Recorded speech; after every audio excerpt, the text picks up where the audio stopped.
Hi ji, welcome and अस्सलाम वालेकुम। मैं मुज़म्मिल अली खान और मेरे साथ आयशा यूसुफ। आयशा, अस्सलाम वालेकुम। वालेकुम सलाम, अस्सलाम वालेकुम। वेलकम करेंगे आपको अपने शो में सबसे आगे में इस उम्मीद के साथ कि आप बिल्कुल ठीक ठाक है और आपका मूड बहुत अच्छा हो चुका होगा। क्यों?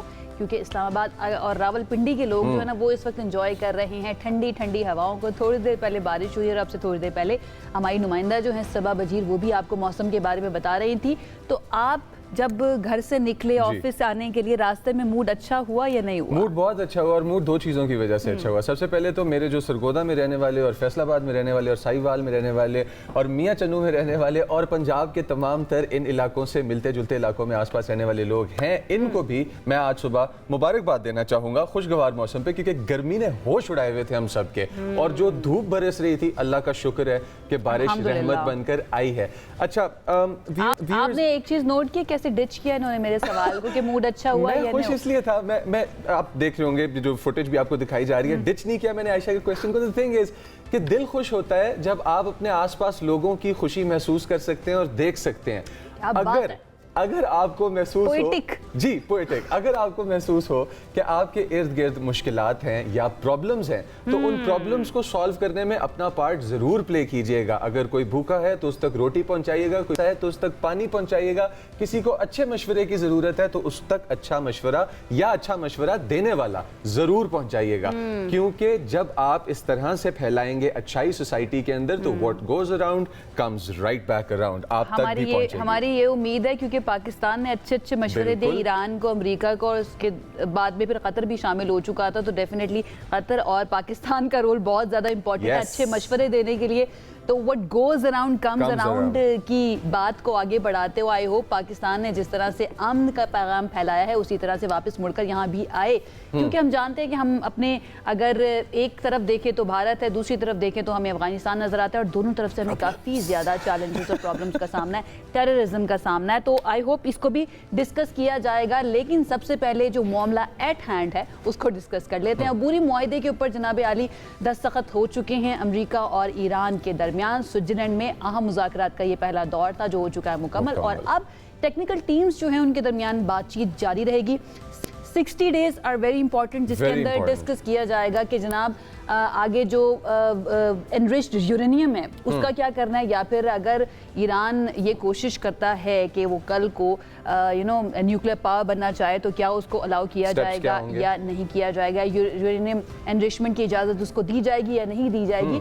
तो अब इन मामलात के ऊपर 60 दिन के अंदर कहा जा रहा है कि मुकम्मल करना है। बिल्कुल, और वो तमाम तर जो इनके आइडियाज़ अभी डिस्कस होने हैं जो नहीं हुए, हरगिज़ इस बात का ये मतलब नहीं है कि मुज़ाकरात नहीं तैर पाए। This is a very big step forward. और आला सतह कमेटी के जो कि कायम करदा रूल्स होंगे, उन कमेटी के कायम करदा रूल्स के ऊपर चलेंगी दोनों पार्टीज, बिकॉज कमेटीज कायम करने का दोनों तरफ से और फरीकैन की तरफ से एट लार्ज इत्तफाक कर लिया गया है। इसके अंदर तिजारती जहाज़ों की आमद-ओ-रफ्त हमें ऑलरेडी नज़र आ रही थी, बिकॉज हम लोगों ने जुम्मे वाले दिन जब देखा तो हमें पता चला कि कई करोड़ बैरल जो हैं वो आने जाने का अमेरिकन साइड से कहा गया कि शुरू हो चुका है सिलसिला। लिबनान में जंगबंदी फिलहाल की घड़ी अमल दरामद उसके ऊपर भी तय कर ली गई है कि किस तरह से होगी किस तरह से नहीं होगी। लेकिन डिस्कशन के लिए डी कन्फ्लिक्शन सेल, जो मेरे लिए प्रोनाउंस करना और पढ़ना बहुत मुश्किल हो रहा था और मैंने शो से पहले आयशा से पूछा था आयशा फंबल ना हो जाए, आयशा ने कहा था बी कॉन्फिडेंट नहीं होगा। अच्छा, ये चले, ये तो थोड़ी सी एक्स्ट्रा बात थी। लेकिन एक चीज आपको बता देते हैं कि जिस वक्त ये मुज़ाकरात चल रहे थे स्विट्जरलैंड के अंदर, उस वक्त थोड़ा सा मामला खटाई में पड़ता हुआ दिखाई दिया, क्योंकि जब ट्रंप की तरफ से एक स्टेटमेंट दिया गया तो ईरान का वफ़द जो था उसने वहां से वॉकआउट किया। अब उन्होंने कहा क्या, मैंने वो निकाल के रखा हुआ आपके सामने रखती हूँ। डोनाल्ड ट्रंप की तरफ से कहा गया, Iran must immediately stop their highly paid proxies in Lebanon from causing trouble. If they don't will hit Iran very hard again just like we did last week, only harder. अब इस बात के ऊपर जो ईरान का वफ़द था ना, उनको आ गया बहुत ज़्यादा गुस्सा और उन्होंने वहाँ से किया वॉकआउट। फिर जेडी वैंस जो कि पूरी कोशिश कर रहे हैं कि पीस प्रिवेल करे और पीस होना चाहिए, अमन होना चाहिए, तो उसके बाद वो उनको वापस लेकर आए और थोड़े से मुज़ाकरात जो है वो आगे बढ़े। और कुछ ऐसे विजुअल्स भी आए थे जिसमें प्राइम मिनिस्टर शहबाज शरीफ जो है ना वो काफ़ी ज़्यादा अचानक से शॉक्ड भी नज़र आए जब वॉकआउट किया ईरानी वफ़द ने। अब सारी सूरत हाल के ऊपर पहले तो मैं ये कहना चाहूँगी कि ट्रंप से ना उनका मोबाइल ले लेना चाहिए कुछ देर के लिए। ट्रुथ सोशल की जो उनकी सब्सक्रिप्शन है ना, थोड़ी देर के लिए उनको रेस्ट करना चाहिए। हमारे साथ इस वक्त मौजूद हैं माहिर बैनुल अक़वामी उमूर है हुसैन शहीद सोहरवर्दी साहब। उनकी तरफ चलते हैं और उनसे जानते हैं कि क्या वो मेरी इस बात से इत्तेफाक करेंगे या नहीं करेंगे। अस्सलाम वालेकुम हुसैन शहीद सोहरवर्दी साहब, वाकई में ले लेना चाहिए ट्रम्प का मोबाइल फोन थोड़ी देर के लिए या नहीं? वालेकुम अस्सलाम। आपकी सुबह सुबह की नोक झोंक बहुत अच्छी लगी और साथ में ये सजेशन तो मेरे ख्याल में इस वक्त मुज़ाकराती अमल का हिस्सा बना चाहिए कि मेहरबानी करें इस शख्स से इसका मोबाइल ले लें, ट्विटर और इसके तमाम सोशल मीडिया हैंडल्स बंद कर दें, क्योंकि ये एक बड़ा दोस्ताना जो है ना दुश्मनाना किरदार है, इसका दोस्ताना दुश्मनाना किरदार है। ऐसी ऐसी बातें ये कर जाते हैं जिसकी वजह से कि मामला एक दफा फिर स्क्वायर वन पे आ जाती हैं। ये बात आपने वाकई ठीक कही है, मैं आपको इस मामले में सपोर्ट करता हूँ। देखिए एक चीज ज़हन में रखिएगा कि मुज़ाकराती अमल में मुज़ाकरात बातचीत का एक खास तरीका होता है। मैंने पहले भी एक दफा आपसे बातचीत में ये कहा था कि नेगोशिएशन एंड कॉन्फ्लिक्ट रेजोल्यूशन एक पूरा सब्जेक्ट है। आपको जब अमन की बात करें तो नरम जबान इस्तेमाल करेंगे, आप सख्त बात भी करेंगे तो निहायत नरम अंदाज में करेंगे या सवालिया करेंगे कि जी ऐसा क्यों ना कर लिया जाए, नहीं फिर उसका खदशा ये भी तो हो सकता है, ये भी हो सकता है, तो दूसरे पार्टी ऑफेंड ना हो, वो नाराज ना हो। यहां पर हमें यूं लगता है कि डोनाल्ड ट्रंप एक जुमला बोलते हैं, मैं अमन चाहता हूं लेकिन ना माना तो गोली मार दूंगा। मतलब ये कैसा जुमला है? मतलब हमें वो अच्छा सोहरवर्दी साहब, एक चीज ये मुझे ऐसा लगता है, I can be wrong, definitely आप ज्यादा बेहतर बता सकते हैं, ऐसा लगता है कि शायद ट्रंप भी मजबूर हैं, उनको प्रेशर करता है इजराइल तो वो कोई इस तरह का स्टेटमेंट दे देते हैं, फिर उनको नजर आता है कि बाई पार्टीजन उनकी तरफ से तनकीद आती है, रिपब्लिकन्स भी तनकीद करते हैं, डेमोक्रेट्स भी करते हैं, फिर वापस वो उसी अपनी लेन पर आ जाते हैं। क्या ऐसा है कि वो भी थोड़े से मजबूर हैं मौजूदा सिचुएशन में? ये ज़हन में रखिएगा कि इस वक्त उनको सबसे ज्यादा चैलेंज जो है वो अमेरिका में है। उनको इस वक्त इसराइल से चैलेंज इतना नहीं है उनको, लेकिन ये सब कुछ होकर क्यों रहे हैं, इस वजह से मुझे मुख्तलिफ किस्म के जो फैक्टर्स हैं वो नजर आ रहे हैं। इसमें सबसे पहली बात हुई कि उनकी उम्र बहुत ज्यादा हो गई है, वो उन नज़ाकतों का ख्याल नहीं रख पा रहे हैं। आप देखिए ना, कोई भी साहब अगर 70 से ज्यादा हो जाते हैं ना, तो फिर वो ये नहीं देखते कि मेरी टाई कहाँ जा रही है, मेरी शर्ट का रंग कैसा है, धुली हुई है, मैली है, सूट मैंने क्या, मैं बोल क्या रहा हूँ, कहते सब गुजारा करेंगे। जिम ये बड़ा कंट्रोवर्शियल हो सकता है, यू नो दैट। मैं थोड़ा सा इंटरप्ट करना चाहता हूँ यहाँ पे, बिकॉज उनकी तरफ से जो बाइडन को कहा जाता है स्लीपी जो, और मतलब काफी नाम रखे जाते हैं। अब इसी लाइट में कि जहाँ एज उनके रास्ते में एक रुकावट बन रही है उनके फ्लो में और उनकी स्पीड में, उनका क्लेम यह है कि मैं 8D चेस खेल रहा हूँ, मैं 8 डायमेंशनल चेस खेल रहा हूँ ग्लोबल पॉलिटिक्स के साथ।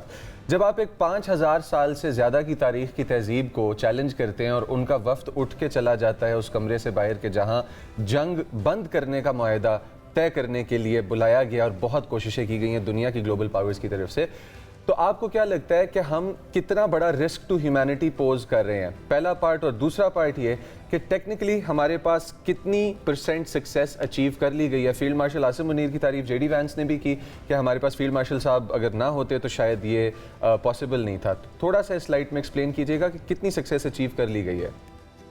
देखिए एक बात तो अपने ज़हन में रखिएगा कि ये ऐसा नहीं है कि हम इस वजह से ये बात करें क्योंकि हम पाकिस्तानी हैं। दर हकीकत आप आज के दुनिया के तमाम जो ममालिक हैं अपनी अपनी ज़बानों में या इंग्लिश के न्यूज़पेपर्स हैं वो चेक कर लीजिए, इस वक्त पाकिस्तान का नाम कलीदी है। टाइटल न्यूज़ जो हैं, जो कि हेडिंग न्यूज़ जो हैं अखबारों की, वो ये बता रही हैं कि पाकिस्तान इस वक्त सर्विस टू ह्यूमैनिटी एक ग्लोबल पीस के लिए जो है एक खिदमत कर रहा है। ये बात अंडरस्टूड है और उसमें फिर 4 किरदार ऐसे हैं जिनका कि ना तो तारीख पाकिस्तान की उसको भूल पाएगी ना दुनिया की। उसमें वजीर आजम पाकिस्तान, उसमें मार्शल मुनीर, उसमें पाकिस्तान के जो डिप्टी प्राइम मिनिस्टर हैं और फॉरेन मिनिस्टर हैं इसाक डार साहब, और नंबर 4 जो इस वक्त हमें नजर आ रहे हैं, कमाल का काम किया उन्होंने भी, वो मोहसिन नकवी हैं। ये 4 बंदों की जो पाकिस्तानी टीम है, दुनिया का अमन इन चारों ने बहाल किया है। आप देखिए ये मजाक नहीं है कि आपके वजीर आजम जो है 4 मुल्कों का दौरा कर रहे हैं, एक एक को इस इलाके में कन्विंस कर रहे हैं कि जी हम इस चीज पर वापस आ रहे हैं। आप देखिए तेहरान जाना पाकिस्तानी इन 4 लोगों का डेलीगेशन का, उनमें से किसी भी बंदे का तेहरान जाना तो ऐसे जैसे कि रावलपिंडी से इस्लामाबाद चला जाना, हर रोज आना जाना हो रहा है, हर रोज आना जाना हो रहा है। देखिए इन तमाम चीजों क्या मकसद क्या है बुनियादी?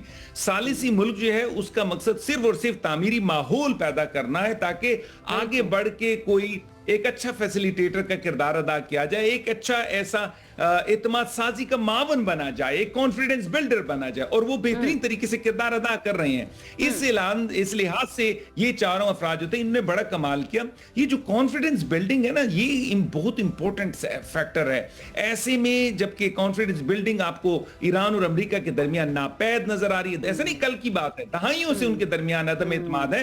तो पाकिस्तान जैसा मुल्क है वो पसे पर्दा बहुत अच्छी आप बात कर रहे हैं, और ये वक्त की जरूरत है कि इस बारे में बार बार रेट किया जाए, इसके ऊपर दबाव दिया जाए कि ये पाकिस्तान की वजह से हुए, क्योंकि पाकिस्तान को भी एक नेक नामी की बहुत ज्यादा जरूरत है। जिस तरह से कोशिशें की गई है ना पाकिस्तान को बदनाम करने की।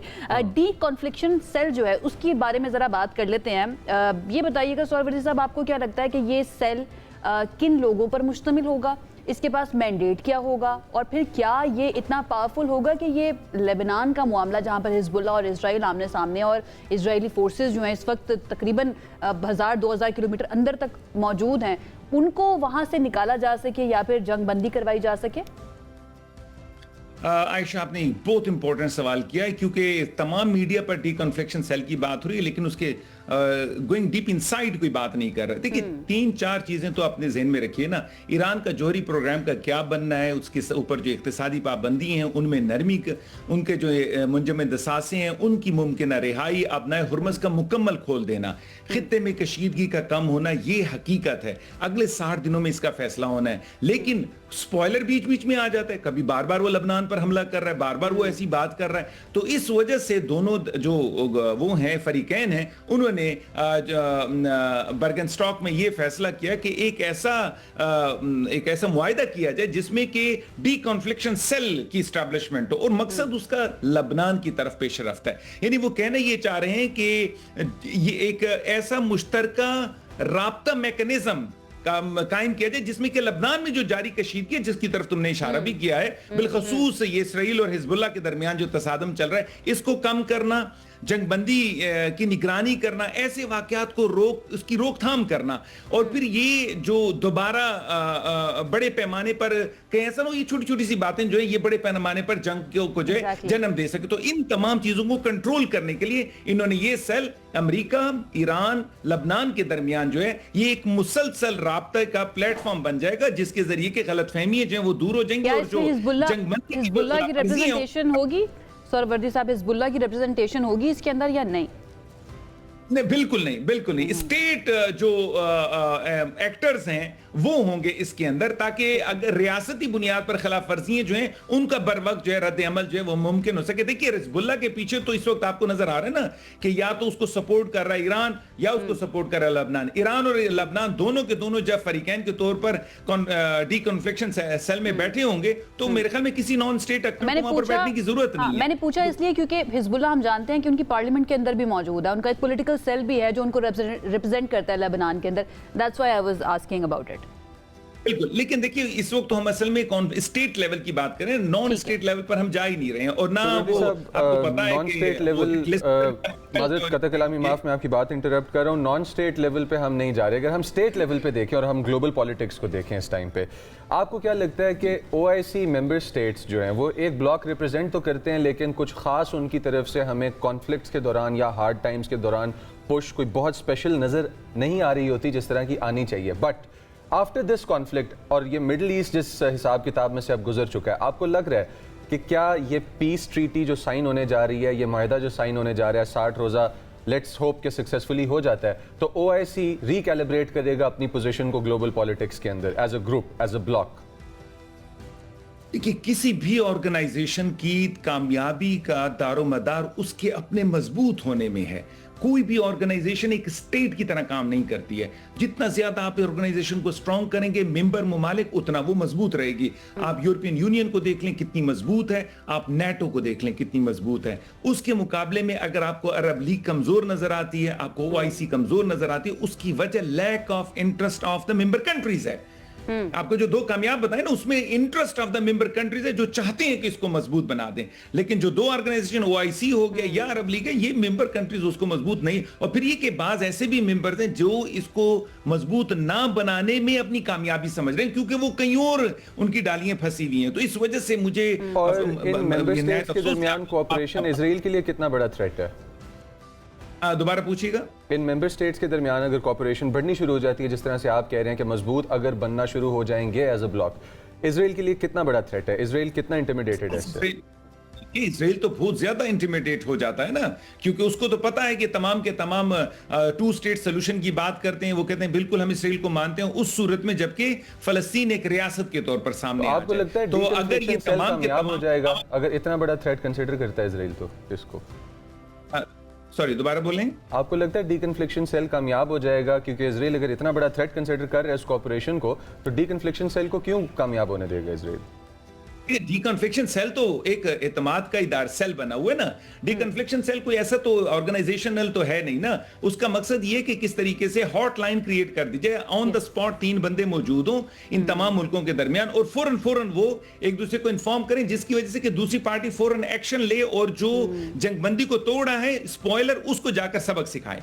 इसमें यहां पर ये तो नहीं किया जा रहा ना कि यहां पर कोई एग्रीमेंट तो नहीं हो रहा। डीकन्फ्लिक्शन सेल का मतलब सिर्फ और सिर्फ कोऑर्डिनेशन है, कोऑपरेशन है। मुज़म्मिल की दरअसल ना ख्वाहिश भी शामिल है ओआईसी या मुस्लिम स्टेट्स के इकट्ठे होने में। वो कहते हैं ना, एक हो मुस्लिम हरम की पासबानी के लिए नील के साहिल से लेकर ताबखा के काशगर। तो ये हमारी और हम सब की ख्वाहिश है कि मुस्लिम स्टेट्स इकट्ठी हों, ओआईसी ना सही कोई नई एक ऑर्गेनाइजेशन बने जो कि इफेक्टिव हो, इफेक्टिवली काम करे ताकि उसका कोई फायदा भी हो। लेकिन बहुत बहुत शुक्रिया, हुसैन शहीद सोहरवर्दी साहब हमारे साथ मौजूद थे और उन्होंने तबसरा किया सारे मामले। और वो कहते हैं कि बड़ा इंपॉर्टेंट है कि 60 दिनों के अंदर ये सारे मामला तय हों और ये जो डीकन्फ्लिक्शन सेल है इसकी कारकर्दगी बहुत ज़्यादा इंपॉर्टेंट रहेगी और इसको डेफिनेटली ऑब्जर्व करना बहुत ज़्यादा ज़रूरी है। एक ब्रेक की तरफ जाते हैं, ब्रेक से वापस आएंगे, मजीद बात करेंगे। स्टे विद अस।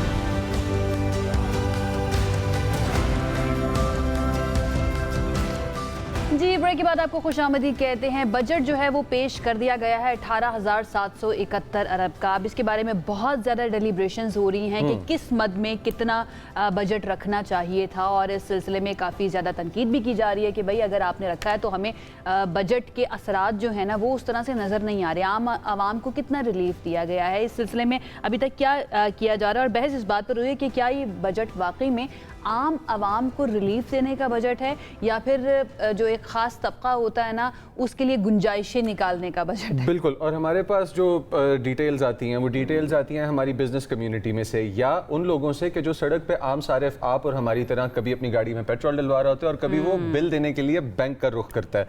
हमें ये ट्रांसलेशंस नज़र आनी चाहिए हमारे लोकल ग्राउंड पे। अब पेट्रोल के अंदर कमी कर दी गई, लेकिन जो पेट्रोल की कमी थी उसके असरात उस तरह से हमें नज़र नहीं आ रहे। दूसरी बात, अगर हमारे पास एनर्जी और कम्युनिकेशन के अंदर यानी कि हमारे पास ट्रैवल आपका जो बेसिक आप कह लें एक जगह से दूसरी जगह जाना और फिर जब आप अपनी मंजिल से निकलते हैं तो वहाँ बिजली के और पावर के क्या सूरत हाल है, आपके बिजनेस पे या कारखाने पे पावर के क्या सूरत हाल, किस तरह से आपको यूनिट मिल रहा है पर प्राइस, और जहाँ आप जा रहे हैं वहाँ पे क्या हिसाब किताब है, उसके दरमियान आपका खाना पीना और तमाम तर चीज़ें, ये फ्यूल प्राइसेस से इम्पैक्टेड हैं आपकी लाइफ के तमाम तर एस्पेक्ट्स। लेकिन जो आपको इंटरनेशनल मार्केट्स में कमी नजर आती है या जिस तरह से आप देखते हैं कि आपके पास पेट्रोल पंप्स पे एकदम से जी 380 समथिंग का फिगर 380 से नीचे आके 300 को लगता है, फिर 299 को लगता है, उसके असरात अलावा पेट्रोल पंप के आपकी लाइफ के बाकी एस्पेक्ट्स में भी नजर आने चाहिए, तो आपको यकीन होगा कि अच्छा कीमतें वाकई कम हुई हैं। अच्छा, वैसे ये कहा जाता है कि भाई थोड़ा सा वक्त तो देना, वो नीचे ट्रांसलेट होने में, ट्रिकल डाउन करने में थोड़ा सा वक्त लगेगा, बट अगेन ये सवाल है आम आवाम का, तो डेफिनेटली हम रखेंगे उनके सामने जो कि इसका जवाब दे सकते हैं। हमारे साथ इस वक्त मौजूद हैं खुर्रम शहजाद साहब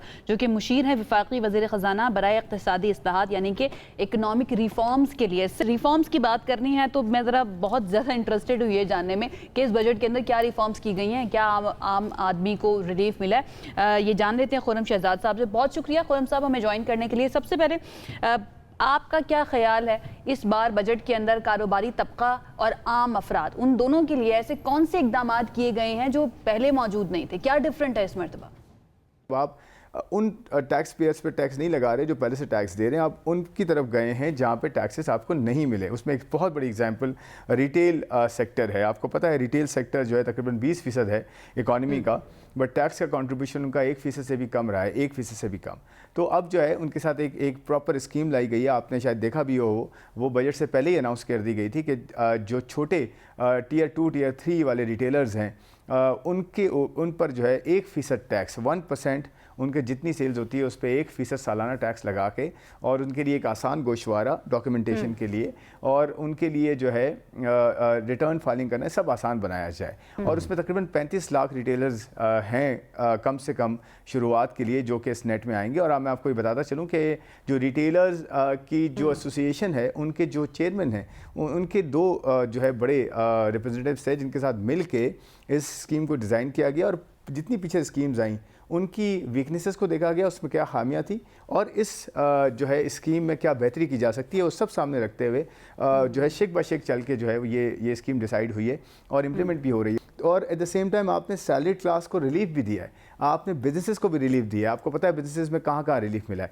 एक्सपोर्टर्स को जो उनका टर्नओवर टैक्स था, यानी कि सेल्स के ऊपर तकरीबन 2% टैक्स था, टर्नओवर टैक्स एक्सपोर्ट्स का, उसको 1.25 किया है, और उनके ऊपर 0.25 ऑलरेडी एक ऐसा जो है वो एक तरह से ये कह लें कि टैक्स कह लें या एक तरह से सरचार्ज था जो कि उनसे 25 पैसा उनकी सेल्स एक्सपोर्ट्स का लेके एक फंड में जाता। सॉरी खुरम साहब, मेरा दिमाग ना अभी तक वो रिटेलर्स और 1% टैक्स के ऊपर अटका हुआ है कि क्या 1% काफी है। I don't know about it. 1% tax से उन शिकवे शिकायत की तरफ तो बाद में आते हैं, लेकिन हमारे पास ऑल्दो सिर्फ सूबाई मसला है, लेकिन सिंस आप कह रहे हैं शेक पे शेक चलें और आपने देखा कि कंफर्ट कहाँ पैदा करना चाहिए और कहाँ ज़रूरत है उसकी, हमारे पास हमेशा सेहत को और एजुकेशन को बड़ा क्रिटिकली देखती है आवाम जब भी कभी बजट सामने आता है।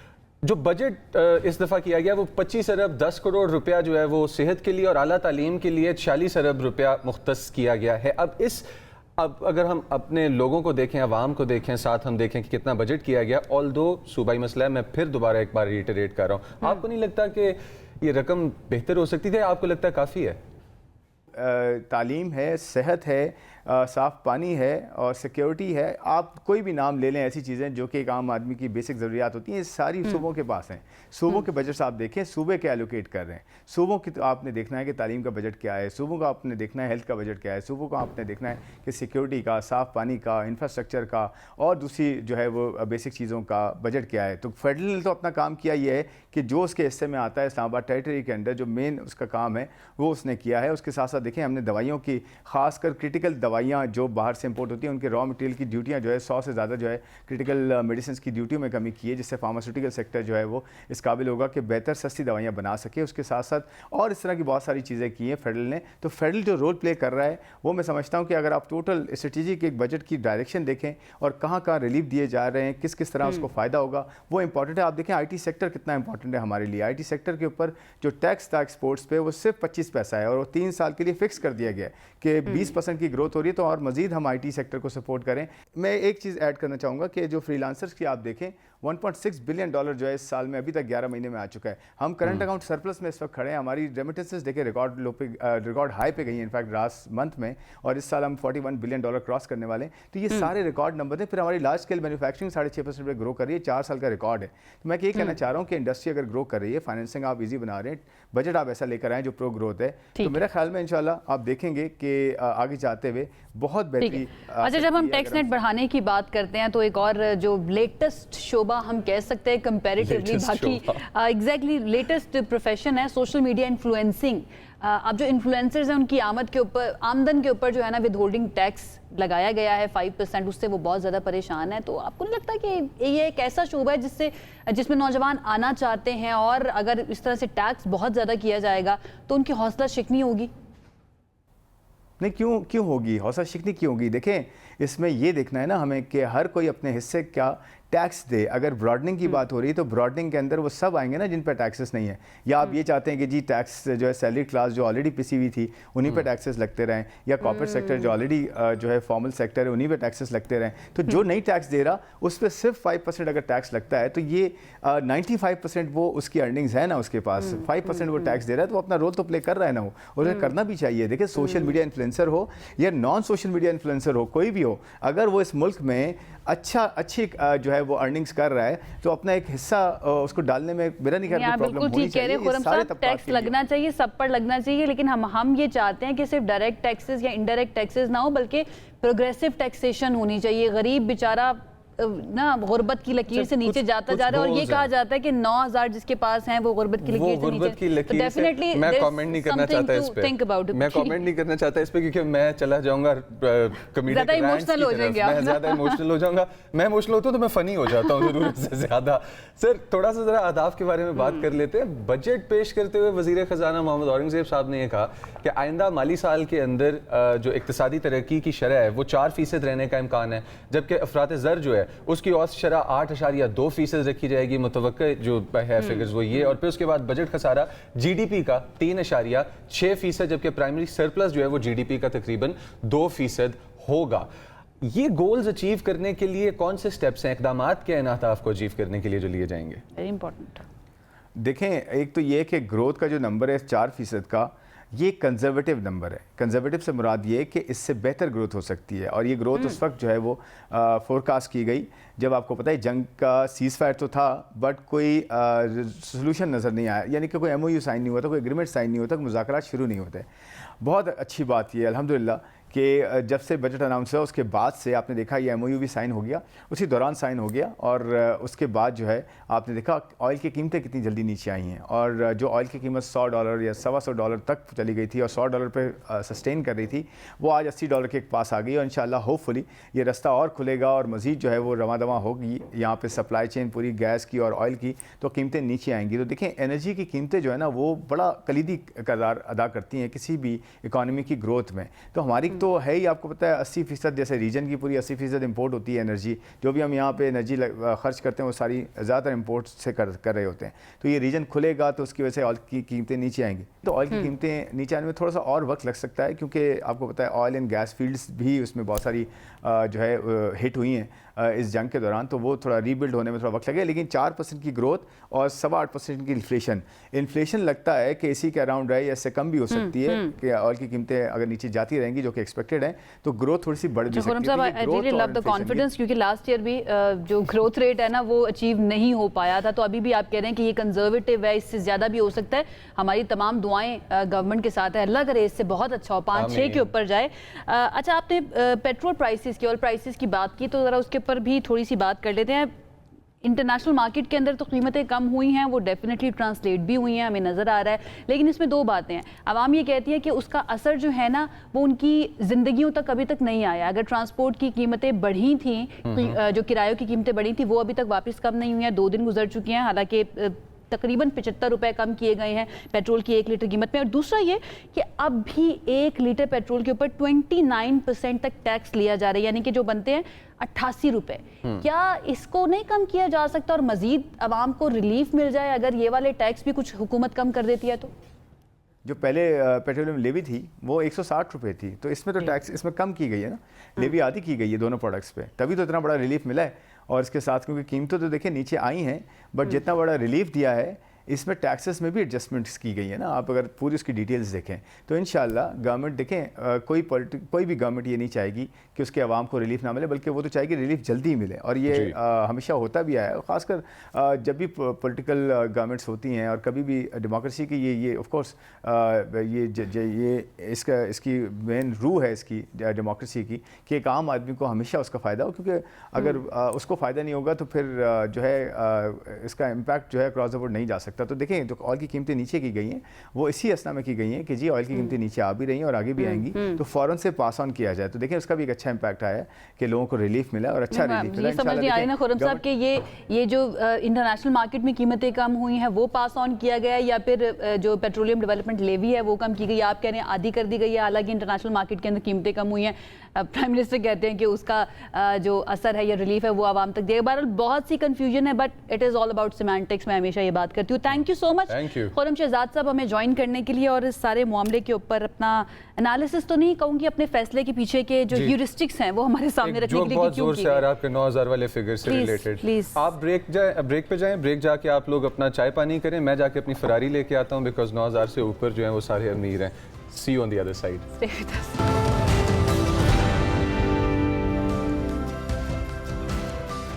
वेलकम बैक जी। हम लोग जिस तरह आपके लिए इंटरेस्टिंग चीज़ें लेके आते रहते हैं, उसी तरह से हिम्मत, हौसला, मोटिवेशन और उसका एक जॉल्ट भी ज़रूरी होता है, जो कि कभी हमें हमारे एथलीट्स की शक्ल में नज़र आता है और कभी एकदम से प्रोग्राम बन जाता है परफॉर्म करने का। और पाकिस्तान का एक नौजवान जो है वो इस्लामाबाद से लेकर खुंजराब तक का मुश्किल सफ़र साइकिल पे तय कर लेता है। साइकिल आज पे? जी हाँ जी, आप जाएंगे बड़े बड़े कम्युनिटीज़ के साथ बसेस में बैठ के। खैर, मैं आपको पहले बताता चलूँ कि हुआ क्या है। सिर्फ 10 दिन में साइकिल पे पाकिस्तान के एक अदद नौजवान ने यह हैरान कुन फीचर पुल ऑफ किया है और इस्लामाबाद से लेकर खुंजराब तक का सफ़र तय कर लिया है। ये सिर्फ एक सफ़र नहीं बल्कि बर्दाश्त, खुद एतमादी और पाकिस्तान के खूबसूरत शुमाली इलाक़ाजात से मोहब्बत का एक जिंदा नमूना मिसाल है। अब नौजवान का नाम क्या है? नौजवान का नाम है शहजाद अहमद और इन्होंने हज़ारों फुट बुलंदी, जो कि स्पेसिफिकली कितने हज़ार है मैं आपको बता, 15,324 फुट की बुलंदी, ठीक है। वाह।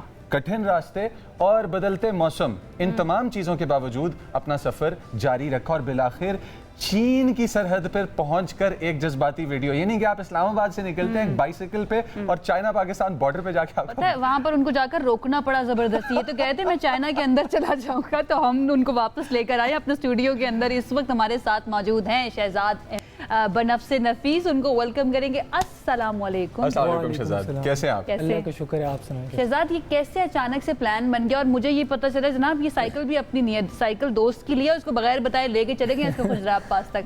क्या स्टोरी है? कहाँ से शुरू किया आपने? क्यों शुरू किया आपने? ये मेरा प्लान बना था 2024 में, ठीक है। 25 में फिर फ्लड आ गया, उसकी वजह से डिले हो गया मेरा प्लान। और साइकिल मेरे पास नहीं थी। 2026 दोस्त की साइकिल पे ही बना था प्लान? दोस्त की साइकिल पे मैंने कहा अपनी ले लूंगा जाने से पहले। तो उधर जाने से पहले मेरे पास साइकिल नहीं थी। मैंने दोस्त को कॉल की एक दिन पहले, मैंने कहा इधर मुनाल तक जाना है, साइकिल दे दो अपनी। तो उसने मुझे अपनी साइकिल दे दी। ये मुझे कोई आपके जैसे दोस्त लग रहे हैं। अच्छा, तो उसने मुझे साइकिल दी। अगले दिन उसने मेरी स्ट्रीक्स देखी तो मैं रास्ते में अपना सफ़र शुरू कर चुका था। तो बस उसने गालियाँ वगैरह भी दी। और अच्छा, लेकिन आपने रोका नहीं? आपने कहा अब तो मैं निकल गया भाई, कंटिन्यू रखा आपने अपना सफर। अच्छा, आप यहाँ से जब खुंजराब तक जाने का आपने सफर तय करने का सोचा, तो उस सफर के दौरान आपको सबसे इम्पोर्टेंट और सबसे मुश्किल बात क्या लगी? सबसे मुश्किल चीज़ ये थी कि अपनी जो मुझे फिजिकल स्ट्रेंथ जो है ना, बहुत ज़्यादा अपने बॉडी को ना पुश करना पड़ रहा था। हार्ड चैलेंज मेरे लिए ये था कि बाबू सर की जो चढ़ाई थी ना, वो भी साइकिल पे। अच्छा, आप ये उतार सकते हैं? वैसे हम चाहते हैं हम नाजरीन आपकी आंखें में देखें ताकि उनको पता चले। ठीक है। ये बताएं, आपने कोई तैयारी की थी या फिर ऐसे ही एक दिन उठे और सोचा कि भाई मैं साइकिलिंग करूंगा, या फिर साइकिलिंग का शौक है और आपकी बॉडी यूज टू है इतना लंबा ट्रैवल करने? नहीं, शौक मुझे बिल्कुल नहीं है। मैं आज से 10 साल पहले साइकिलिंग करता था। पहला एथलीट है जो मुझे कह रहा है इतना बड़ा कारनामा करने का। शौक मुझे नहीं था, मैं 806 किलोमीटर, मतलब इससे पहले शौक नहीं था। अब आ गए, ठीक है। 10 साल पहले पहला एडवेंचर है ये, पहला था। और मैंने 10 साल पहले साइकिलिंग की थी। उसके बाद मैंने नहीं की, कोई तैयारी नहीं। This is impressive. ये बिल्कुल बहुत इम्प्रेसिव है। ये बताइए, रास्ते में कहीं पर सोचा कि बस बहुत थक गया हूँ, बहुत आगे आ गया हूँ, वापस चलता हूँ घर, या फिर सोचा था कि बस खुंजराब पास तक जाना है, वहाँ पर पहुँचे बगैर वापस नहीं आऊँगा? बस मेरा प्लान यही था, और जो इरादा बनाया था इधर इस्लामाबाद से निकलते हुए कि चाइना बॉर्डर पहुंचना ही पहुंचना है, चाहे मैं जिस तरह मर्जी पहुंचूं। शहजाद, अगर कोई भालू वालू हमला कर देता नॉर्थ में, क्या करते? नहीं, वो उनकी सिक्योरिटी वगैरह काफ़ी टाइट है और उन्होंने हमें काफ़ी अच्छा वो किए। अच्छा, इंटरनेशनली आपको मतलब सोशल मीडिया पे सिंस आपने इस चीज़ को अपलोड किया, तो पाकिस्तान के बाहर से आपको जो मोहब्बत मिल रही है वो किस तरह की है? बहुत अच्छी है। इंटरनेशनल और ओवरसीज़ पाकिस्तानी भी इस चीज़ को, इस जर्नी को अप्रिशिएट कर रहे हैं और इस इनिशिएटिव को अप्रिशिएट करना चाहिए। ये कोई आसान जर्नी नहीं थी मेरे लिए। 806 किलोमीटर मैंने की है इस्लामाबाद से China border. Total elevation gain जो हुई है पूरे सफ़र की, वो 15,324 है, जो कि स्ट्रावा पे रिकॉर्ड है। पता नहीं कौन आपको फ़ोन कर रहा है, आप वो देख लें, तब तक मैं सवाल कर ली। तो मेरे लिए ये जानना बड़ा ज़रूरी है कि जब आप अकेले ट्रैवल कर रहे हो, इतना लंबा आपने ट्रैवल करना है, 800 किलोमीटर से ज़्यादा मुज़म्मिल, तो कोई एक चीज़ होती है जो आपको मोटिवेट किए रखती है, आपको मोटिवेशन देती रहती है। तो शहजाद, आपकी मोटिवेशन इस सारी जर्नी के अंदर वो क्या रही? आपकी फैमिली रही, आपके दोस्त रहे, आपका जज्बा रहा, क्या चीज़ रही?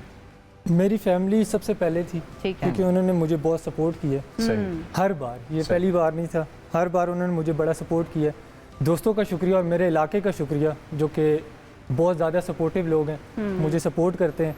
तो उसी सपोर्ट की वजह से मैंने कहा इनका भी जो इरादा है वो पूरा करते हैं, और जो मैंने कमिटमेंट किया वो पूरा करके ही वापस आना है। अच्छा, अगला जो मिशन है वो कोई सोचा हुआ है आपने? मेरा इंशाल्लाह प्लान तो यही है कि अगर कुछ अच्छा हो जाता है ना, मतलब तो मेरा पूरा पाकिस्तान का साइकिल पे करने का प्लान है। पूरे वो भी दोस्त की साइकिल पे ही अपनी ले लेंगे। नहीं वो अपनी खरीद लेंगे, तब तक अपनी ले लेंगे। वैसे ये जो साइकिल है ना, ये जो अगर आपके दोस्त सुन रहे हैं, साइकिल भी आपकी जो है ना वो बन चुकी है एक सेलिब्रिटी, इसको दे दें, इनको डोनेट कर देंगे भाई, आप इसी के ऊपर ट्रैवल करें। अच्छा, कितना ज़रूरी होता है आपको, एक तो हम जानते हैं कि साइकोलॉजिकली आपको बहुत स्ट्रांग होना पड़ेगा, फिजिकली स्ट्रांग होना पड़ेगा। जो भी इस तरह का कोई प्लान करना चाहिए, एडवेंचर करना चाहिए, उसको आप क्या गाइड करेंगे, किस तरह से अपनी रूटीन रखे, क्या आपकी प्रैक्टिस होनी चाहिए, कितना यूज्ड टू होना चाहिए आपकी बॉडी को इतना लंबा ट्रैवल करने के लिए? देखिए साइकिल तो बहुत बाद की चीज़ है, पहले तुम मेंटली तैयार हो, फिजिकली तैयार हो। अब मेरा जो डेली की रूटीन है ना, वो 2 घंटे में फुटबॉल खेलता हूँ डेली, तकरीबन 8-10 साल से। Already active, very active. मैं एथलीट हूँ प्रॉपर, वो फुटबॉल मेरा शौक भी है, वो मैं खेलता हूँ, तो 10 साल से मैं खेल रहा हूँ रेगुलर। ठीक है, तो उस चीज़ ने मुझे काफ़ी हेल्प की है। नहीं तो मुझे क्रैम्प्स पड़ते, कमर का दर्द होता, शोल्डर का दर्द होता, पेन होता, लेकिन रास्ते में मुझे ज़रा भी फील नहीं हुआ, ना थकावट हुई, मैं नॉन स्टॉप चलता रहा। और जो जाना चाहता है वो अपनी तैयारी पहले से करे, 1 महीना पहले प्रैक्टिस करे, ऐसे ही उठ के मेरी तरह ना चला जाए। शहजाद, जाने से पहले वाला शहजाद, वहाँ पहुँचने वाला शहजाद, वहाँ से वापस आने वाला शहजाद, क्या इन शहजादों के अंदर आपको कोई तब्दीली नज़र आती है कि कुछ मुख्तलिफ हुआ हो, वर्ल्ड व्यू तब्दील हुआ हो, ज़िंदगी को देखने का नज़रिया बदला हो? बिल्कुल, नज़रिया बदलता है जब आप किसी दूसरे शहर जाते हो, अकेले होते हो, सारा कुछ खुद मैनेज करना होता है, कपड़े अपने रास्ते में धोने पड़ते हैं, तो वो जब सारी चीज़ें याद आती है, फिर सबकी याद आती है, अम्मी की नहीं।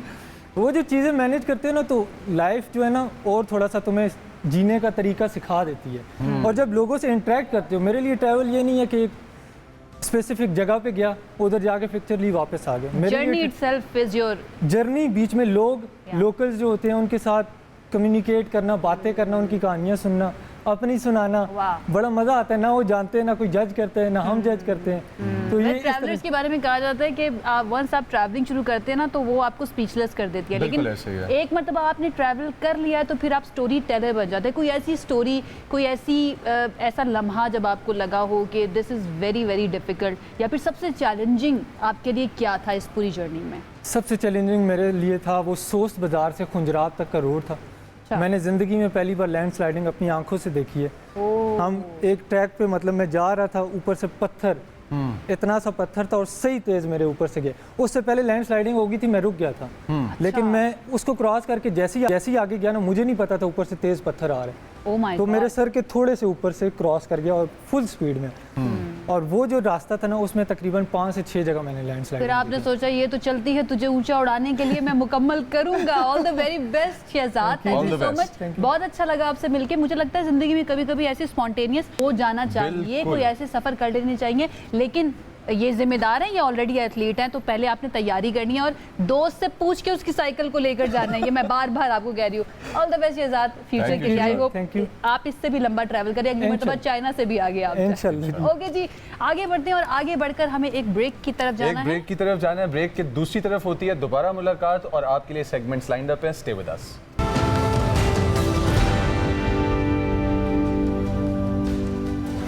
जी वेलकम बैक। इस वक्त फीफा फुटबॉल वर्ल्ड कप चल रहा है, तो उससे जुड़ी खबरें और फुटबॉलर्स से जुड़ी खबरें जो है ना वो बहुत ज़्यादा हाईलाइट हो रही हैं। लेकिन बहुत इंटरेस्टिंग एक खबर सामने आई और वो इस तरह की खबर थी कि एक इस्तीफे को सामने आना पड़ा। फुटबॉल के स्टार है मेसी, हम सब जानते हैं। उनके वालिद के इंतकाल की झूठी खबर सुनाने पर अर्जेंटीना की टेलीविज़न प्रेजेंटर हैं, उन्होंने मेसी की फैमिली से माफ़ी मांगी है और उसके बाद इस्तीफ़ा भी दे दिया है। उन्होंने कहा कि मैं कोई बुरी खबर नहीं देना चाहती, लेकिन आपको बताएं कि मेसी के वालिद जो है ना वो अभी वफ़ात पा गए हैं, उनकी डेथ हो गई है और ये सब कुछ अचानक हुआ। ये उनके अल्फाज थे। टीवी होस्ट जिनका नाम है फ्लोरेंसा, उन्होंने कहा कि मेसी के वालिद की वफ़ात की खबर उनके प्रोड्यूसर्स की तरफ से उनको दी गई थी, उनके न्यूज़ रूम की तरफ से उनको दी गई थी और उन्होंने बगैर किसी तहकीक के, बगैर इन्वेस्टिगेट किए उस खबर पर यकीन कर दिया और उसको ऑन एयर कर दिया, नशर कर दिया। जी, और कुछ ऐसे सोशल मीडिया हैंडल्स भी थे कि जिनके ऊपर ये खबर जो कि है वो फैलाई गई थी, बट उन्होंने अपने चेक किए बगैर जब इसको लगाया, जब चलाया, तो उसके बाद उन्होंने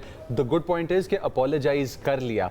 तो अब ये जो एक सोग से भरी हुई खबर सुनाई और इस पे फिर गलती करके अपोलोजाइज करके इस्तीफा दे दिया, I think that is good on her, shows character and at the same time ये भी बताता है कि कितनी बड़ी रिस्पॉन्सिबिलिटी है। लाइव कैमरा के सामने आके बैठना, पूरी टीम का एफर्ट होता है और एक छोटी सी गलती कितना रिपल इफेक्ट क्रिएट कर सकती है। अगर आपके पास इन्फ्लुएंस मौजूद है, आप लोगों को इन्फ्लुएंस कर सकते हैं और आप कोई गलत खबर दे दें, गलत बात कर दें, तो उसका असर क्या हो सकता है ये इस खबर के जरिए हमें पता चला है। क्योंकि जैसे ये खबर सामने आई तो मेसी के जितने भी चाहने वाले हैं वो बहुत अफसुर्दा हो गए, मेसी खुद परेशान हो गए एंड देन अल्टीमेटली उनकी फैमिली को सामने आना पड़ा कि ये खबर झूठी है। ऑलराइट जी, आगे बढ़ना है हमें और आगे बढ़ बहुत ही एक इम्पॉर्टेंट सेगमेंट है, उसके बारे में बात करनी है। हम सब जानते हैं कि इस वक्त मुहर्रमुल हराम का महीना चल रहा है, पहला इस्लामी महीना है और हर साल की तरह इस साल भी लोग जो हैं गमे हुसैन अपने दिलों के अंदर रखकर लोगों की खिदमत करते हुए हमें नज़र आते हैं। सबीलें लगाई जाती हैं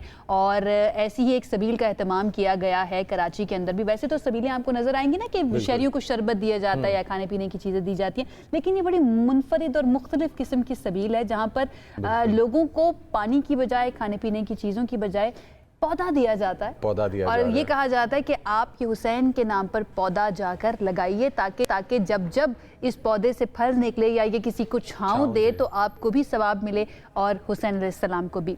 हु इज़ हुसैन फाउंडेशन इसका नाम है और बाकी आप बताइए कौन कौन इसके फाउंडर्स हैं? हु इज़ हुसैन इस फाउंडेशन का नाम है और इस फाउंडेशन के पीछे जिस तरह से हम लोगों ने अभी आपको आयशा ने बताया कि क्लाइमेट चेंज को फाइट करना और हमारी कम्युनिटी की जो एक रिस्पॉन्सिबिलिटी है वो मद्देनजर रखी गई, उसको इस सेंटर पे रखा गया। और हमारे साथ इस वक्त मौजूद हैं काजिम रिजवी जो चला रहे हैं इस फाउंडेशन को, फाउंडिंग मेंबर भी हैं इसके, और काजिम रिजवी के साथ समन जैदी भी हमारे साथ मौजूद हैं। तो अस्सलाम वालेकुम काजिम, अस्सलाम वालेकुम समन, कैसे हैं आप? वालेकुम अस्सलाम, thank you so much. Thank you so much हमें ज्वाइन करने के लिए। बहुत ही नेक काम आप लोग कर रहे हैं। सबसे पहले तो हमें इस फाउंडेशन के बारे में अपने बताइए और ये बड़ी मुनफरिद किस्म की सबील आप लोगों ने लगाई हुई है, इसके बारे में भी हम ज़रा जानना चाहेंगे। काजिम, आपसे स्टार्ट करते हैं। Thank you so much Aisha and Muzammil for inviting us and helping our message to reach more people. अच्छा, जो आपने हुज़ हुसैन की बात की तो who's Hussain is a social justice movement inspired by the legacy and teachings of Hussain ibn Ali. और जो आपने बात की, हमारा एक ongoing कैंपेन है एक दरख्त हुसैन के नाम। तो बहुत से लोग हमसे मुख्तलिफ मुकामात पे पूछते हैं कि भाई why a tree for Hussain, आखिर एक दरख्त हुसैन के नाम क्यों? तो इसके पीछे की साइंस बड़ी सिंपल है कि जिस तरीके से एक हमारा ऑब्जेक्टिव भी है हु इज़ हुसैन का कि हुसैन फॉर ऑल और हुसैन सबका, तो इसी तरीके से जब एक सायादार दरख्त होता है और वो चंद मराहिल तय करते हुए पौधे से दरख्त में तब्दील होता है तो वो ये नहीं देखता कि वो किसके लिए फ़ायदा पहुंचा रहा है, वो रिगार्डलेस बग़ैर किसी तफर्रुक़ के और तफरीक के सबके लिए साया देता है, तमाम क्रिएचर्स के लिए। तो इसी तरीके से जो हुसैन इब्न अली की टीचिंग्स हैं कि इंसानियत की खिदमत बग़ैर तफरीक, रंग व नस्ल और मज़हब, तो यही हमारी अव्वलीन तरजीह है और यही मेन हमारा ऑब्जेक्टिव है इस कैंपेन के पीछे। और वैसे भी ये सदका जारिया है, आपको पता ही होगा मुझसे ज़्यादा कि Pakistan is one of those countries जो क्लाइमेट चेंज में सबसे ज़्यादा इम्पेक्ट हुआ है। तो कराची की अगर हम हालत की बात करें तो कंक्रीट का ढेर बन चुका है, तो यहाँ पे एक अवेयरनेस देने की बहुत ज़रूरत है लोगों को कि किस तरीके से हम इस क्लाइमेट चेंज से प्रिवेंट कर सकते हैं। और अंदाज़न आप अभी तक कितने दरख्त हैं जो तकसीम कर चुके होंगे, या आपको कोई आइडिया अगर हो कि एक बॉल पार्क फिगर कितने साल से आप ये काम कर रहे हैं, कितने साल से आप कितने पौधे दे रहे हैं? और मैं चाहता हूँ समन इस पर थोड़ी सी लाइट डालें।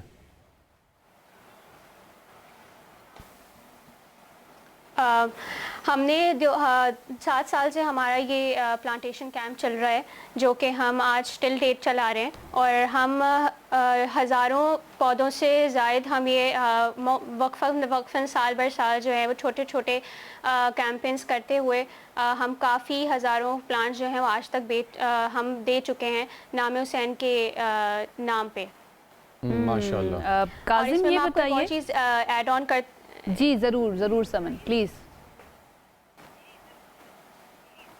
असल में ये सिर्फ हमारे जैसे आप देख रहे हैं कि इन्वायरमेंट के ऊपर जो है वो पूरे माशरे को तो फ़ायदा पहुंचा ही रहा है ये चीज़।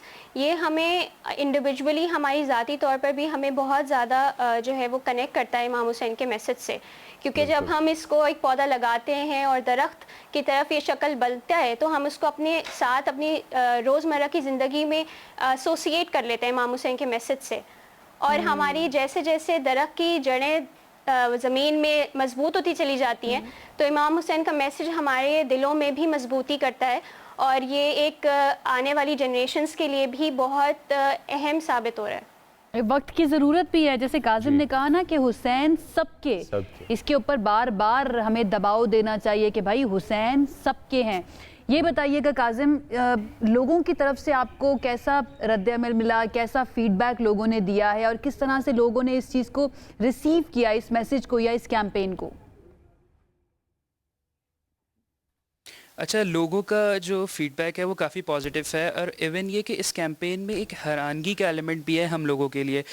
बहुत सारे ऐसे अच्छी एजेस के लोग आते हैं जिन्होंने अपनी ज़िंदगी में एक पौधा तो दूर की बात, आज तक एक बीज भी कभी ज़मीन में नहीं बोया, तो वो काफ़ी अप्रिशिएट करते हैं हमारी इस एफ़र्ट्स को और कहते हैं कि आपका बहुत शुक्रिया कि आप इस चीज़ के हवाले से हमें अवेयर कर रहे हैं। स्पेशली जो बच्चों का हमारी कैंपेन को लेके फ़ीडबैक है वो काफ़ी अच्छा है और इससे एक लर्निंग है, क्योंकि एक तो आप दरख्त लगा रहे हैं, एक एनवायरनमेंट में अपना कंट्रीब्यूशन कर रहे हैं, फर्दर ये कि एक नोबल कॉज इससे एसोसिएटेड है। लाइक ये जो हम दरख्त देते हैं अपनी सबीलों से, ये शोहदाए करबला को ट्रिब्यूट पेश करने के लिए, तो बड़ा अच्छा लगता है जब कोई बताता है, कोई छोटा सा बच्चा आके कि आज जो मैं आप कल लेके गया था वो मैंने हज़रत अब्बास अलमदार के नाम पे वो प्लांट किया या हज़रत अली असगर के नाम पे, तो एक बच्चों में ये भी मोटिवेशन भी क्रिएट हो रही है। डेफिनेटली मुज़म्मिल, देखे ना, जिस बच्चे को नहीं पता वो जाकर अपने घर में या तो गूगल करेगा या अपने माँ बाप से पूछेगा कि हज़रत अब्बास कौन थे, इमाम हुसैन के बारे में बताइए, करबला के बारे में बताइए, तो इससे बेहतर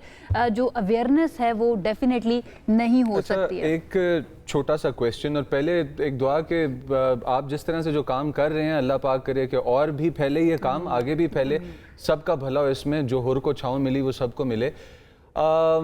इसके फंड्स, बैकिंग, इन चीज़ों पे थोड़ा सा बताइएगा कि कहाँ से आते हैं और किस तरह करते हैं, या आप खुद ही सब कुछ बूटस्ट्रैप कर रहे हैं? अच्छा, जैसे हुइस हुसैन एक एनजीओ है, तो हमारे वेल विशर्स हैं बहुत सारे जो हमें सपोर्ट करते हैं। फिर हम इसके साथ साथ इन हाउस अपनी फ़ंड कलेक्शन कर रहे होते हैं, वाया सोशल मीडिया कर रहे होते हैं, तो मल्टीपल चैनल्स हैं जिसके थ्रू हम फंड्स क्रिएट कर रहे होते हैं। ठीक, राइट, ये नाम है हु इज़ हुसैन और जवाब दे रहे हैं अपने आमाल के ज़रिए ये तमाम लोग इसमें काम करने वाले। बहुत बहुत शुक्रिया आपका समन एंड काजिम हमें ज्वाइन करने के लिए और इतने ज़बरदस्त नेक काम के अंदर, ये नेक जो आपका इनिशिएटिव है इसके अंदर हमें भी शामिल करने के लिए अल्लाह ताला हमारी भी इन दुआओं को कबूल फरमाए। बहुत बहुत शुक्रिया आप दोनों का हमें ज्वाइन करने के लिए। जनाब, अगर आपकी मोहब्बत किसी एक कॉज के लिए, उस कॉज के लिए प्रोडक्टिव नहीं है ना, तो फिर उस मोहब्बत का कोई फ़ायदा नहीं है। आपकी मोहब्बत का खुदा ने क्या लेना है अगर वो दूसरों की ज़िंदगियों के अंदर बेहतरी नहीं लेकर आ रही है, आपकी ज़िंदगी के अंदर बेहतरी नहीं लेकर आ रही है, आपसे जुड़े लोगों की ज़िंदगी के अंदर बेहतरी नहीं लेकर आ रही है। ये बहुत ज़्यादा आयशा, आइडियाज़ जो हैं, मुझे लगता है कि आइडियाज़ कभी आपको रिवॉर्ड नहीं करेंगे, आइडियाज़ पे इम्प्लीमेंटेशन हमेशा आपको रिवॉर्ड करेगी। And with that I think we should move towards a short break, और जब हम वापस आते हैं तो दोबारा होती है मुलाकात। साथ रहिएगा।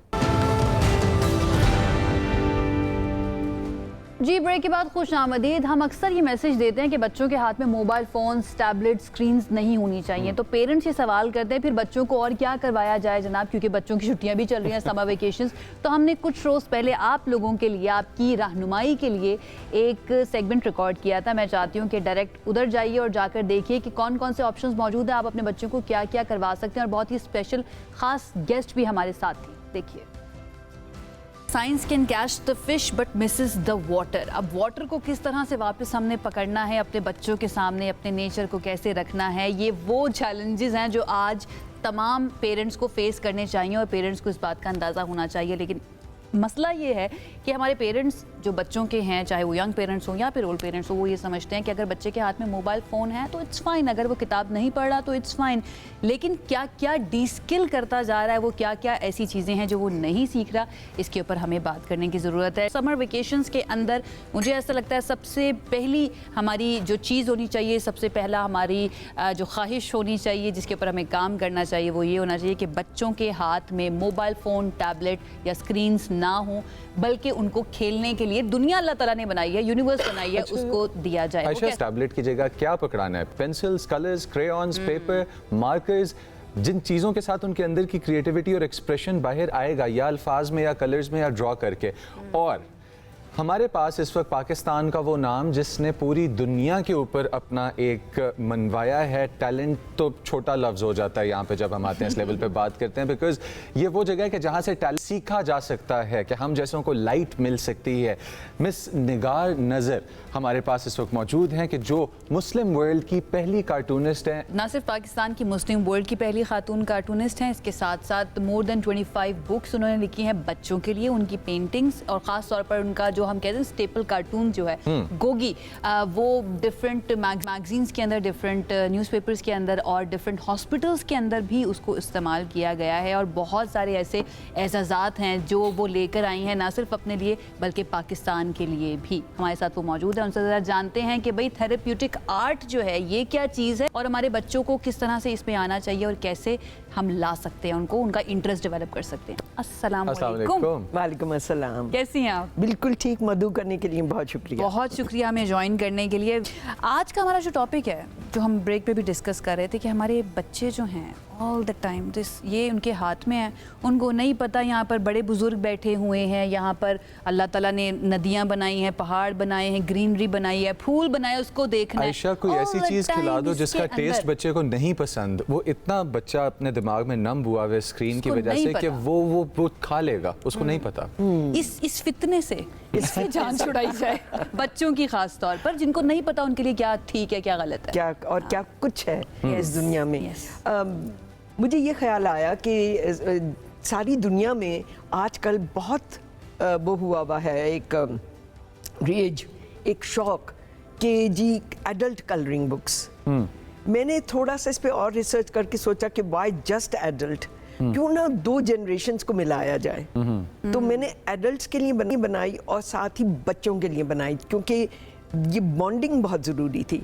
और एक और चीज़ जो मैंने महसूस की कि बच्चे कल्चर से बहुत दूर होते जा रहे हैं। आप किसी बच्चे से पूछें तुमने कभी अपने सर पे पग बांधा है, तो वो कहेगा वो क्या होता है। या तुमने हमारे वक्तों की टैबलेट देखी थी, पता लगा वो तो तख्ती थी। हम तो तख्ती पे सीखते थे कैलीग्राफी करना, रूफ तहजी करना। हमारी दादी सिखाया करती थी कि कलम इसमें डबो और अब लिखो, अब इमला बोला करती थी। मकसद ये है कहने का कि कल्चर से भी नज़दीक लाने के लिए और बड़ों से बातचीत करने के लिए, वो जो इंटरेक्शन है ना, हम हमेशा कह रहे होते हैं बच्चों से, अच्छा ज़रा ये सेव कर देना, अच्छा ज़रा ये नंबर मिला दो, खासकर से हमसे थोड़ी सी पिछली जनरेशन। तो वो फिर हमसे पूछेंगे ये कलरिंग करते वक्त इस किताब की जो कि है colours of our culture with Gogi, तो वो उसमें फिर देखिए उसमें तख्ती भी मैंने दिखाई है, उसमें मैंने दर दिखाए हैं, उसमें मैंने सितार, जो कुछ हमारे कल्चर से मुतल्लिक है और जितना रिच हमारा कल्चर है, अच्छा, ये बच्चों को नज़दीक लाने के लिए मेरे हाथ में है और बहुत ही खूबसूरत, अगर मैं ये दिखा सकूं और कैमरा इसको कैप्चर कर सके, बिकॉज कुछ चीज़ें ऐसी होती हैं जो फिजिकली बहुत खूबसूरत होती हैं लेकिन कैमरा उसकी खूबसूरती को कैप्चर नहीं कर पा रहा होता, तो आई होप कैप्चर कर ले। यहाँ पर ये सितार अब आप देख रहे हैं कि नज़र आ रहा है कि बच्चे डेफिनेटली पूछेंगे कलर करते हुए कि सितार क्या होता है। एक नया वर्ड उनकी वोकैबुलरी के अंदर ऐड होगा। फिर जिस तरह से वो खातून बैठकर गोगी बैठकर, अच्छा, मुझे लगता है कि बच्चों का जो पहला क्वेश्चन होगा ना, जो अब की जनरेशन के बच्चे आ रहे हैं, माँ why does this guitar look so different. अच्छा देखिए, ये पग अगर इसके अंदर दिखा सकें, जो अभी निगार मैडम बात जो है वो पोते के ऊपर पग बांध रहे हैं एंड गोगी साथ खड़ी हुई ना सुपरवाइज कर रही है। अब गोगी जो है ना वो सवालों के जवाब भी दे सकती है। अच्छा, और भी आपने तख्ती की बात की। जी। मैं उस जनरेशन में से हूँ जिसने बहुत ज़्यादा तख्ती तो नहीं लिखी, बट मुझे आइडिया है कि तख्ती कैसे होती थी और क्या लिखा जाता था। व्हाट डू यू थिंक, ये जो चीज़ें हमारी अब कल्चर से और बच्चों की ज़िंदगियों से निकलती जा रही हैं या निकल चुकी हैं, बच्चों को नहीं पता, बच्चे तो बात खेलते भी नहीं जाते हैं, उसने कितना अफेक्ट किया है हमारे बच्चों को, स्पेशली उनकी अपब्रिंगिंग के लिए, या जो कलर्स उनके दिमाग में, सवाल उनके दिमाग में हुआ करते थे, अब वो नहीं है? इसलिए नहीं है क्योंकि हम अपने कल्चर से दूर हो रहे हैं। और मेरा मकसद ये किताब बनाने का यही था कि कल्चर से नज़दीक आएँ। वैसे इस किताब में मेरी मदद की थी, एक इंटर्न आई थी मेरे पास, चाइना की, चाइनीज़ थी, फिर एक और आई इराकी, फिर एक और आई पाकिस्तानी एंड में।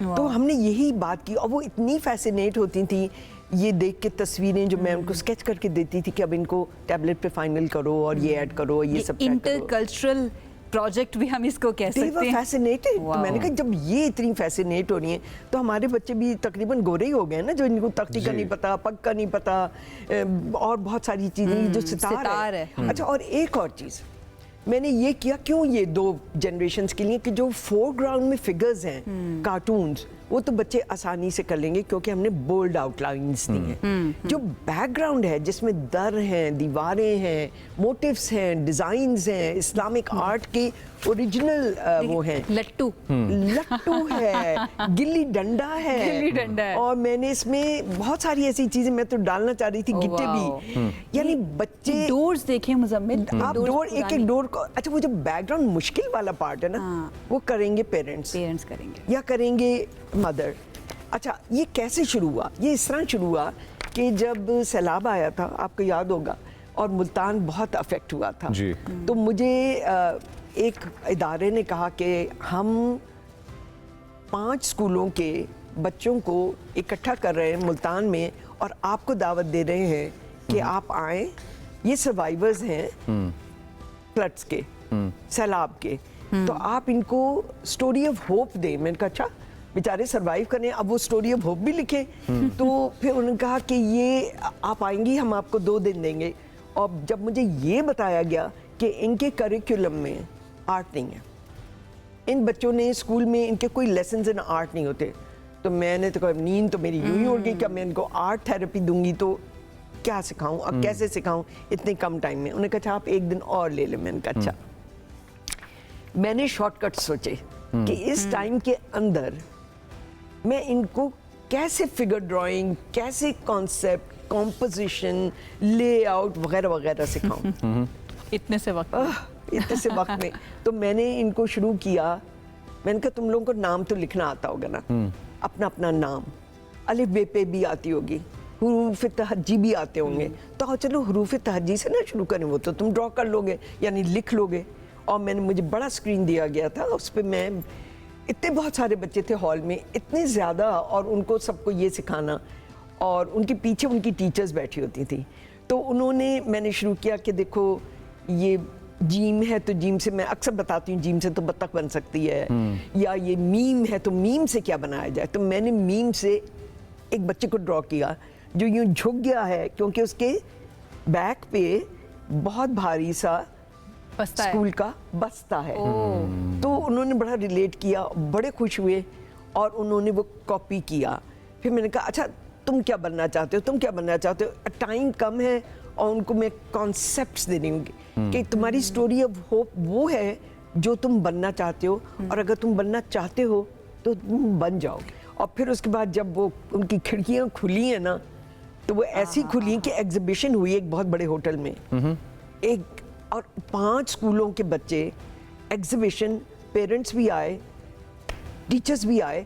और सबसे मज़े की बात जो मेरी ऑब्जर्वेशन में थी, और मैंने अपने हेल्पर्स को कहा था कि ये जो पीछे टीचर्स और पेरेंट्स बैठे हुए ना, इनसे रहा नहीं जा रहा। ये कहते हैं कलर दो, हम भी थोड़ा सा रन कर लें, हम भी थोड़ा। मुझे इतनी हंसी आती थी, मैं कहती थी एक्सक्यूज मी, आपने नहीं कुछ करना। हमें कंट्रोल करना मुश्किल हो गया पेरेंट्स को, जिनका एक वो ख्वाब होगा कि कभी हम भी रंग भरें। अरे वाह। मैं चाहूँगी कि ज़रा अपने बारे में भी थोड़ा सा हमें बता दीजिए कि आपकी ज़िंदगी के अंदर क्या चल रहा है और आगे क्या प्लान्स हैं, क्योंकि वाई किड्स मुझे समझ नहीं आती है। एक तो चीज़ मुझे पता चली आपसे बात करके, your child at heart. I am, इसलिए आप ना रिलेट भी करती हैं और बच्चों के लिए ही आपने सारी ज़िंदगी काम किया है। What do you get out of it? I can bring a change in them. Wow. अब मैं किसी बड़े को कहूँ कि देखो प्लीज़ ये कूड़ा ज़मीन पे ना फेंको, तो कहेगी अच्छा बस रहने दो, बहुत एनवायरमेंटलिस्ट बनती हो। लेकिन अगर मैं बच्चे को कहूँगी ना, तो वो अपनी माँ को कहेगा मॉम आपने नीचे कूड़ा फेंक देयर दिया। Is hope for them. तो वो कहेगी ओ सॉरी वो उठा लेगी। तो अगर मुझे वो डिफरेंस नज़र आ जाता है, मसलन अभी रिसेंट जो ये वाला मेरा प्रोजेक्ट था, बट यू नो सैलाब ज़दगान बच्चों को उस पर लाने के लिए, वो इतना फ्रूटफुल था मेरे लिए कि मैंने कहा कि मज़ा तो मुझे भी बहुत आया, क्योंकि तीसरे दिन तक वो तस्वीरें बन के आई हैं। मैं तो मुझे समझ ही नहीं आ रहा था कि जादू कैसे हो गया, और वो लोग भी बहुत ज़्यादा अप्रिशिएट कर रहे थे। लेकिन क्या था कि मैंने उनको ये किया कि ये सब स्टेशनरी आपकी हुई, ये सारे पेंट आपके हुए, ये सब कागज़ एग्जिबिट सब आपके खुश लिए खुश हैं। गए होंगे वो वहाँ से बच्चे। You cannot be, हर कोई सेल्फी बनाना चाह रहा था मेरे साथ, और you know they wanted autographs, ये वो टाइम नहीं था, और मैं वापस आ गई क्योंकि बस निकल रही थी। लेकिन मुझे एक चीज़ का एहसास हुआ कि ये जो बड़े इनके पीछे बैठे हुए थे जितने, चाहे वो टीचर्स या पेरेंट्स थे, उनका इतना दिल कर रहा था कि वो भी थोड़ा सा आई थिंक मिस इसलिए ये निगार book आई। आपने जिस ट्रॉमा को हम जनरेशनल ट्रॉमा कहते हैं ना, उसकी शक्ल डांट डपट नहीं होती, उसकी शक्ल होती है the essence of taking everything too seriously, इस एक्सटेंट तक कि ज़िंदगी के अंदर से हर तरह का रोमांस ख़त्म हो जाए, the romance to draw picture और write a poem. I think आपने उस चीज़ को एड्रेस किया है एंड इंशाअल्लाह ताला बशर्ते ज़िंदगी और मौका मिला दोबारा तो ज़रूर मुलाकात होगी। Thank you so much, Thank you so ma'am, much. हमें ज्वाइन करने के लिए। व्यूअर्स, इसी तरह के सेगमेंट्स आप तक लाते रहेंगे। आयशा यूसुफ और मुज़म्मिल अली खान के पास अनफॉर्चुनेटली रोज़ की तरह इस दफ़ा फिर वक्त हो चुका है ख़त्म। सेम टाइम सेम चैनल, दोबारा होगी मुलाकात। फ़िलहाल अल्लाह हाफ़िज़।